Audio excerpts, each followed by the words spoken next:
In the autumn of The armor 1943, plating around the on a cockpit humid is thicker battle than card we airfield in anticipated. Rabaul, an intelligence report made the Our rounds munitions among may not be Japan's enough. elite naval aviators. It described a new American fighter, a powerful heavy aircraft. The Americans called it the Hellcat. One of the men who read that report was Lieutenant Commander Saburo Sakai, one of Japan's greatest living aces. A year earlier, over Guadalcanal, enemy fire had ripped through his cockpit, leaving him severely wounded. A bullet had grazed his skull, and shattered glass had destroyed his right eye. In what was considered a miracle of airmanship, he flew his damaged Zero fighter for nearly 5 hours, over 560 nautical miles, blind in one eye, and brought it home. Now serving as a trainer, his one good eye scanned the specifications of this new American machine, and he laughed. He wasn't alone. To the proud pilots of the Imperial Japanese Navy, the undisputed masters of the sky, the report seemed like a miscalculation. They saw the Hellcat, weighing nearly twice as much as their beloved A6 Saburo, as a clumsy machine. They saw it as more of the same flawed American thinking, trying to replace pure pilot skill with heavy machinery. Through the tent flaps, Sakai could see the sleek, beautiful Zeros that had given Japan air superiority for 2 long years. They were nimble, elegant, and effective. The steel embodiment of the samurai spirit. This new American plane, this Hellcat, would be just another easy target. What Sakai and his comrades couldn't possibly know was that the laughter in that tent was a prelude to a dramatic shift in the Pacific Air War. They laughed at the Hellcat because they didn't understand its purpose. They believed air combat was a duel, an art form. The Americans were about to teach them it was an industry. The Hellcat wasn't a duelist. It was a systematic warplane. This is the story of how that laughter turned to concern. How a plane initially mocked for its weight achieved a staggering victory ratio. And how it systematically overwhelmed an empire's air force one engagement at a time. To understand the arrogance of that laughter, you have to understand the impact of the Zero. In the opening year of the Pacific War, the Mitsubishi A6M0 was a tremendous challenge for Allied pilots. It arrived in the skies as a formidable opponent, a fighter so far beyond what the Allies had that it felt almost mythical. It was an agile aircraft in a ring full of relatively less maneuverable rivals. With its low weight, it could outturn anything the Americans or British could field. The P-40 Warhawk, the F-4F Wildcat, the Brewster Buffalo. One by one, they faced the challenge of the Zero's incredible agility and the superb skill of its pilots. And these weren't just any pilots. They were trained in the world's most rigorous naval aviation program. An average Japanese naval aviator in 1941 had over 700 hours of flight time, much of it honed in the skies over China. They were a warrior elite steeped in the spirit of Bushido. They saw air combat not just as a tactical exercise, but as a personal contest of will. Saburo Sakai was the perfect embodiment of this ethos. Driven by a relentless will to be the best, he had achieved the status of an untouchable ace. He and his comrades were utterly convinced of their technical advantage. The numbers supported their confidence. The Zero shock was real. Over the Philippines, they destroyed a high number of American aircraft while suffering minimal losses. The Zero seemed incredibly effective. It had the range of a bomber and the agility of a biplane, a combination that defied conventional wisdom. Allied pilots who tried to fight the Zero on its own terms, who tried to get into a turning dogfight, were at a severe disadvantage. The Zero would quickly gain position, and a burst from its cannons would often disable their plane. The American F-4F Wildcat, the Navy's main fighter, was a tough airplane. Its pilots called it a product of the Grumman ironworks for a reason. It could absorb significant damage that would make a Zero disintegrate, but it was slower, less nimble, and couldn't climb as well as its Japanese rival. Wildcat pilots learned to survive by developing defensive tactics, like the famous thatch weave, where 2 friendly fighters would cross paths to lure a pursuer into the wingman's guns. But these were tactics for survival, not for achieving air dominance. They were a way to reduce losses, not to win the sky outright. The uncertainty among Allied pilots was real. They felt like they were fighting in a machine that was fundamentally outclassed. So the confidence of the Japanese pilots, their laughter at reports of a new, heavier American fighter, wasn't simple foolishness. It was earned from a year of clear aerial dominance. They had every reason to believe the current trend would continue for the Allies. They were wrong. The era of the Zero's dominance was about to end. For the United States Navy, the situation required a swift response. The lesson was clear, and it had been paid for in the experience of their pilots. They needed a new fighter. Not just a better one, but one designed with a different tactical purpose. A machine built not to imitate the Zero, but to counter it. The search for a solution didn't start in some sterile design lab. It started with the experienced pilots of the F-4F Wildcat coming back from the front lines. Engineers from Grumman debriefed these pilots consistently. They listened to the accounts of being unable to catch a Zero, of watching it turn quickly. They learned its strengths, but more importantly, they started to catalog its weaknesses. The pilots who survived encounters with the Zero did so by exploiting its few flaws. The Zero couldn't keep up in a high-speed dive. Its control stiffened up at high speeds, making it less maneuverable. And it was structurally lighter. It lacked pilot armor and self-sealing fuel tanks. A few good hits from the Wildcat's 50 caliber machine guns could severely damage a Zero. While this invaluable feedback was being gathered, the Americans had a stroke of luck. In June 1942, a Zero, flown by Petty Officer Tadayoshi Koga, had engine trouble during a raid on Dutch harbor in the Aleutian Islands. When he tried to make an emergency landing on Akaton Island, his landing gear dug into the soft ground, flipping the plane and tragically resulting in his death.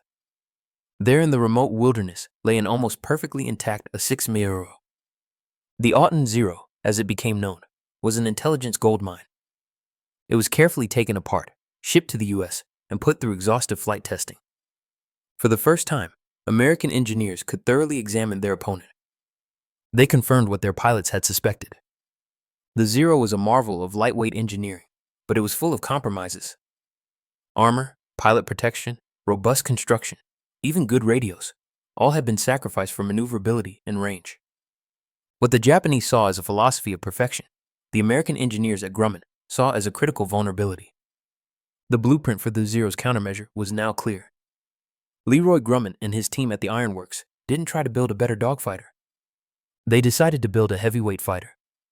The new machine wouldn't try to outdance the Zero in a turning fight. That was a losing strategy. Instead, it would use raw power, overwhelming firepower, and extreme toughness to dictate the fight. The design already in the works was supercharged with this new knowledge. Grumman made a crucial decision. They installed the massive Pratt & Whitney R280 Double Wasp, a 2,000 horsepower engine. This engine was the heart of the new philosophy.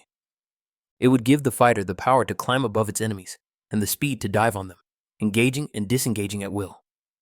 This new plane would be heavy, but it was functional weight. It carried hundreds of pounds of armor plating around the cockpit and engine. It had self-sealing fuel tanks that could absorb hits without resulting in explosions, and it would carry 650 caliber machine guns, a volume of fire that could severely damage a Zero's lighter frame in seconds. The whole concept was a direct answer to the Zero. Where the Zero was light, the Hellcat would be strong. Where the Zero was nimble, the Hellcat would be powerful. Where the Zero sacrificed its pilot for performance, the Hellcat would protect its pilot at all costs. So, you can understand why the Japanese pilots laughed? They were looking at a machine that broke all their rules for what made a great fighter. What they didn't realize was that the Americans weren't just building a new plane. They were creating a whole new rule book for air engagement. When the Grumman F6F Hellcat started showing up in mid-1943, it was a total contrast to the Zero. Lined up on a carrier deck, it lacked the Zero's delicate grace.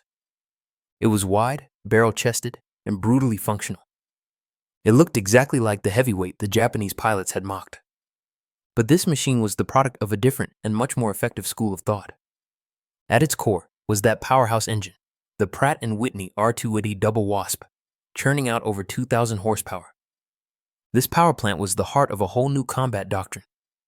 It gave the Hellcat a phenomenal rate of climb and impressive speed, especially at high altitudes where the Zero struggled.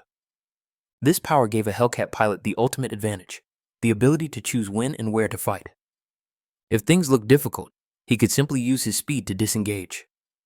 Wrapped around this engine was an airframe built with classic Grumman toughness. The company's philosophy was simple: build planes that bring their pilots home. The Hellcat was armored with over 200 pounds of plating, shielding the pilot and vital systems. The fuel tanks were self-sealing, helping prevent fires. The windscreen was bullet-resistant glass. Pilots would come back in Hellcats that looked heavily damaged, wings shredded, riddled with holes, and lived to tell the tale. This survivability wasn't just a morale booster. It meant they kept their most valuable asset, experienced pilots. And those pilots had a significant weapon. The Hellcat carried 6 Browning M250 caliber machine guns, a devastating spray of heavy slugs that could tear a fragile Zero apart in seconds. American pilots were trained to aim for the Zero's wings, where the unprotected fuel tanks were quickly disabling the nimble fighter. When the first reports on the Hellcat reached Japan, they were met with a mix of disbelief and mockery. The Japanese analysis saw the Hellcat's weight over 12,000 pounds loaded compared to the Zero 6,000 and concluded it would be a clumsy aircraft. Their entire doctrine was based on the turning dogfight. By their math, the Hellcat couldn't possibly compete. And they were absolutely right. The Hellcat stood no chance in a turning fight with the Zero. The fatal flaw in their logic was assuming the Hellcat would ever be foolish enough to try. This was all compounded by a massive gap in pilot training. Japan's pool of elite veteran pilots was being depleted. The rigorous training program that had created men like Saburo Sakai couldn't keep up with the losses. By 1944, new Japanese pilots were being sent to the front with a tiny fraction of the flight hours their predecessors had. In contrast, the U.S. was turning pilot training into an industrial process. New American naval aviators arrived in the Pacific with 500 to 600 flight hours, many with 200 hours in the Hellcat itself. America wasn't just building a better plane. It was mass-producing better prepared pilots. The stage was set. The laughter was about to stop. The first major engagements were confusing for the Japanese pilots. When Hellcats saw their first major action in September 1943, the results were a significant shock. The Japanese, expecting a lumbering beast, were met with an unexpected opponent. The Hellcats refused to play their game. Instead, they used a cold, calculated method of engagement. Boom and zoom! A Hellcat pilot, using his powerful engine, would climb high above the fight. From there, he'd pick a target, roll over, and plummet downwards, converting altitude into blistering speed. The Zero below often wouldn't see it coming. The Hellcat would scream through the formation in a single devastating pass, its 650 calibers engaging for just a split second. Then, using that energy, it would rocket back up to safety to set up another attack. For all its agility, the Zero was at a disadvantage. If it tried to follow the Hellcat in a dive, its controls would stiffen. If it tried to follow in the climb, its weaker engine would leave it a vulnerable target. On top of that, there was the thatch weave. Perfected by Wildcat pilots, this team-based tactic turned the Zero's greatest strength into a fatal weakness. When a Zero got on a Hellcat's tail, its wingman would turn towards it. The targeted pilot would then turn to face his wingman, forcing the Zero to either give up or fly right into the second Hellcat's guns. It was simple, effective, and often overwhelming. The impact hit the Japanese naval air arms hard. Pilots who had been masters of the sky were now facing relentless pressure. Their reports were filled with disbelief. The new American fighter wasn't clumsy. It was brutally fast. It wouldn't turn and fight in a prolonged engagement. It just appeared from above, killed with terrifying efficiency, and vanished. Against the Zero, the Hellcat quickly established a remarkable victory ratio. The psychological impact was immense. This building dread finally culminated on June 19, 1944, a single disastrous day in the history of Japanese naval aviation. The Battle of the Philippine Sea. Japan launched Operation Ego, deploying nearly 40 aircraft at the American fleet. It was supposed to be the decisive blow. Instead, it became a heavy defeat. American radar saw them coming from over 100 miles away. Task Force 58 scrambled hundreds of F-6F Hellcats. What happened next was a large-scale engagement. The American pilots, expertly guided by their ship's fighter directors, met the Japanese formations in a perfectly orchestrated defense. The Japanese pilots, many of them inexperienced, flew into a wall of lead. The Hellcats, with their advantages in speed, armor, and firepower, prevailed. One American pilot famously said, "Why hell, it was just like an old-time turkey shoot down home." The name stuck. The Great Marianas Turkey Shoot saw over 300 Japanese planes destroyed on the first day, for the loss of only about 30 American planes. And what of the one-eyed ace who had laughed? Saburo Sakai was no longer a frontline combat pilot. His injuries had left him an instructor. He was stationed on Iwima in June 1944, and he watched as the young men he trained were sent into the intense fighting. He had taught them the art of the dogfight, the skills that made him a legend. Now he heard the returning pilot's troubled accounts of a blue machine that couldn't be turned, couldn't be caught, and was incredibly robust. The laughter in the operations tent a year earlier had curdled into the bitter realization of a master watching his art become obsolete and his students sent into impossible battles. The Great Marianas Turkey Shoot might have been the Hellcats' most significant achievement, but its job wasn't done. For the rest of the war, it was the dominant American fighter in the Pacific sky. The final numbers are remarkable. Over its 2 years of primary combat service, the F-6F Hellcat was credited with destroying 5,223 enemy aircraft in U.S. and British service. This accounted for 56% of all U.S. Navy and Marine air-to-air victories in the entire war. Against those thousands of victories, only 270 Hellcats were lost in air-to-air combat. This resulted in an incredible overall victory-to-loss ratio, often cited as 19-1. The plane earned a new nickname, the Ace Maker. An astounding 305 U.S. Navy pilots became aces flying the Hellcat, more than in any other American fighter. Men like Captain David McKell, the Navy's top ace with 34 victories, became legends at its controls. The Hellcat wasn't just a powerful machine. It was forgiving, a stable gun platform, and above all, it brought its pilots home, allowing them to gain experience and become even more formidable. For Japan, the consequences were profound. The loss of veteran pilots had become an unrecoverable drain. By the end of the war, the pre-war cadre of elite combat experienced pilots had been practically wiped out. This eventually led to Japan's most desperate tactic, the kamikaze attacks. The rise of organized suicide attacks was the ultimate admission of conventional defeat in the air. When your pilots can no longer survive an encounter with the enemy, the ultimate strategy becomes using the pilot himself as the weapon. The kamikaze was the tragic final act for an air force that had been dismantled by the Hellcat and the industrial system it represented. Years after the war, Saburo Sakai, the ace who survived, reflected on the conflict. He never lost respect for his beloved Zero, seeing it as a pure expression of aerial combat. But he had come to understand a brutal truth. The Zero was the better fighter, he reportedly said, but the Hellcat was the better weapon system. There's another poignant quote often attributed to Sakai that sums it all up. Every Japanese pilot who survived the war did so because a Hellcat pilot chose to spare them. That is the ultimate defeat. Existing at the mercy of your enemy. Whether he said those exact words or not, the sentiment captures the harsh reality. Japan had brought a beautifully crafted weapon to a technologically advanced conflict. They believed they were samurai.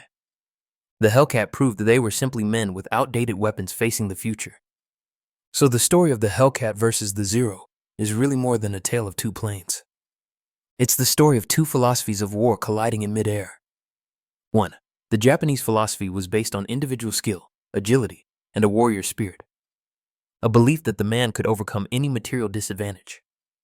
The other, the American philosophy, was one of systems, overwhelming force, industrial scale production, and above all, prioritizing the survival of the operator. The F-6F Hellcat was the perfect symbol of that American philosophy. It wasn't designed to win duels. It was designed to win a war. It was heavy because it carried the weight of armor, a powerful engine, and a doctrine that valued a pilot's life. The Japanese pilots laughed because they couldn't see past the weight. They couldn't understand that every extra pound on the Hellcat represented not a weakness, but a piece of a comprehensive weapon system, a system of radar direction, coordinated tactics, superior training, and industrial might that they just couldn't match. By the time the laughter stopped, Japan's air forces had effectively been marginalized. The plane they mocked hadn't just defeated their legendary Zero. It had rendered its entire reason for being obsolete. The one-eyed ace, Saburo Sakai, survived to see the peace, a living monument to an era of air combat that had vanished in the face of industrial precision.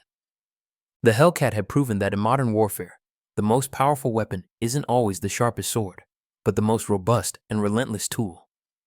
If you enjoyed this story of how technology and strategy turned the tide of the Pacific Air War, hit that like button and subscribe to our channel for more military history deep dives.